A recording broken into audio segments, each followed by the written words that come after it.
Welcome, everyone. We're going to dive into our next case, McCulloch versus Maryland, sort of continuing the run of Baltimore based Supreme Court decisions. So, just like every case, I am encouraging you as you're going through the readings to make sure that you are able to answer the same set of general questions. Who did what to whom? What was the background of the case? Why did this case even get thrown into court? What are the issues in this case? And again, I usually put a slide together stating what the issues are. You need to have that down cold for the quiz. How does the majority opinion resolve these issues? And that's the holding of the case. And then why does the majority opinion reach its conclusion on these issues? And in order to figure out the why they reached their holding, you need to be looking at the legal rules. And as part of the court's reasoning, you need to be looking at what theories of interpretation the opinion uses. So, what do we need to know about McCulloch versus Maryland? The second bank of the United States, it was a private corporation, but it was created by Congress. It handled all federal government transactions, and it was this was before the IRS had thousands and thousands of employees. There was no IRS, so this bank, this private bank, was put in charge of collecting taxes for the United States.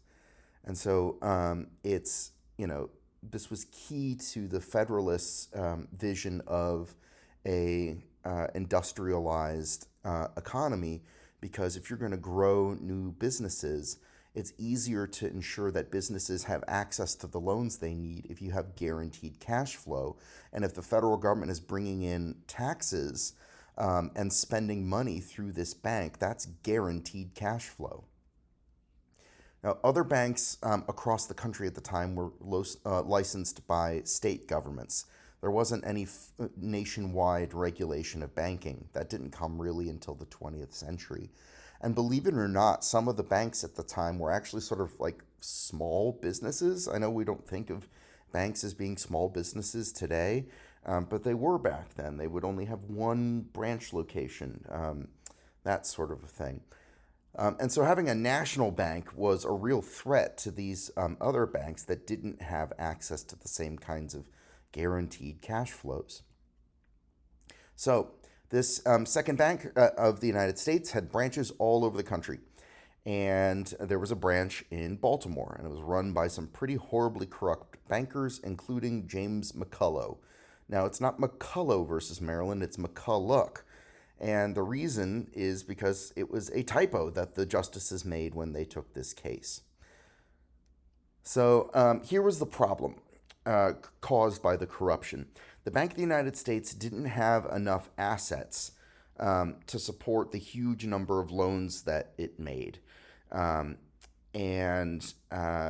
So it needed to call in some loans that it had made to other banks so that it could have the cash it needed to support the loans that it prioritized.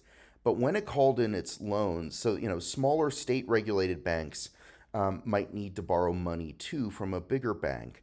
And then when the Bank of the United States says, no, you need to pay off what you owe us now, and you have to pay us in dollars backed by gold. In those days, dollar bills were basically shares of gold. They were sort of like there was an exchange rate between, an ounce of gold and a US dollar. And that was to ensure that you didn't have hyperinflation. Because if, at any point you could go get small pieces of gold out of the bank, right, in exchange for your dollars, and gold is valuable, then the paper money doesn't become meaningless. So gold is always precious, right? So like even if the economy starts to go down, the dollar will still be worth something because it's tied to the preciousness of gold. Now, here's the disadvantage of pegging your paper money as nothing more than like a way, like an exchange to get small amounts of gold, for each dollar. Gold is precious, right? So when loans must be paid in dollars that are backed by gold, a bank could, because the gold is so precious, a bank could lose all of its assets. because it's hard to get access to more gold.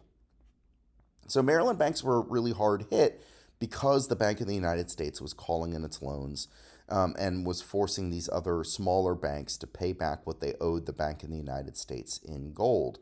So, because the Maryland banks were kind of suffering after being bossed around by the Bank of the United States, the Maryland legislature tried to level the playing field.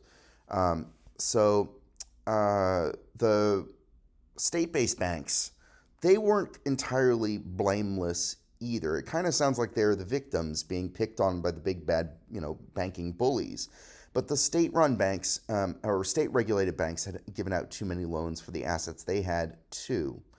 And so they really could not afford to pay the Bank of the United States what they owed in gold. And so they convinced their friends in the Maryland legislature to pass a state tax on transactions made with the Bank of the United States.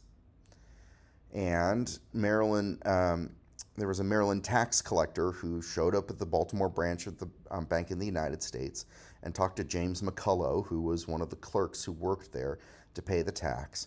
McCulloch refused, and the lawsuit commenced.